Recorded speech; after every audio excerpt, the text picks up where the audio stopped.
ঈদে স্পেশাল যে ময়দার পরোটাটা আমি বানাই তার রেসিপি আজকে আপনাদের সাথে শেয়ার করছি। ময়দায় দিয়ে দিলাম চিনি, একটু নুন দিয়ে ভালো করে মিশিয়ে নিচ্ছি। আর একটু বাটার একটু গলিয়ে নিচ্ছি।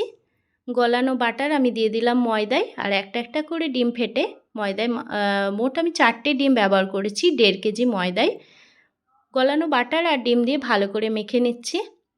এরপর দুধ দিয়ে আমি পুরো ময়দাটা মেখে নেব। জলের ব্যবহার করিনি আমি, এখানে পুরোটাই দুধ দিয়ে আমি পুরো ময়দাটা আমি মেখে নিয়েছি।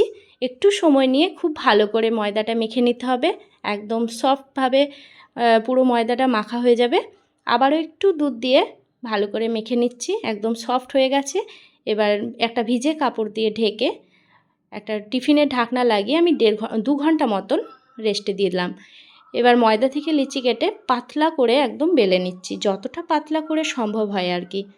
এরপর মাঝখান বরাবর একটা ছুরি দিয়ে কেটে সাইড দিয়ে আমি ভাঁজ করে নিচ্ছি। ঘুরিয়ে ঘুরিয়ে একটু শুকনো ময়দা ছড়িয়ে আবারও ঘুরিয়ে ঘুরিয়ে আমি ভাঁজ করে নিচ্ছি।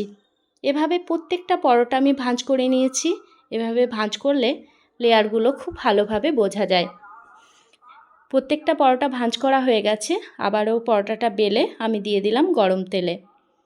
গরম তেল উপর থেকে একটু ছড়িয়ে দিচ্ছি, এতে সহজেই পরোটাটা খুব তাড়াতাড়ি ফুলে ওঠে। গ্যাসের ফ্লেমটা এখানে আমি মিডিয়াম রেখেছি, খুব বেশি হাই বা লোতে রাখা যাবে না। পরোটাটা উল্টে পাল্টে হালকা সোনালি রং করে আমি ভেজে নেব। এভাবেই প্রত্যেকটা পরোটা আমি ভেজে নিয়েছি। একদম খুবই ভালোভাবে ফুলে উঠেছে পরোটাটা, আর খেতে তো ভীষণ ভালো হয়।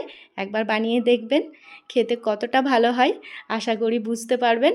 হাত দেওয়া মাত্রই ছিঁড়ে গেল, এতটাই সফট হয়েছে। ঝোলে ডুবিয়ে মেয়েকে খাইয়ে দিচ্ছি, দেখি মেয়ে খেয়ে কী বলে। মেয়ের তো মনে হচ্ছে ভীষণ ভালোই লেগেছে। আবার দেখা হবে অন্য কোনো ভিডিওতে নতুন কোনো রেসিপি নিয়ে। আজকের মতন বিদায়।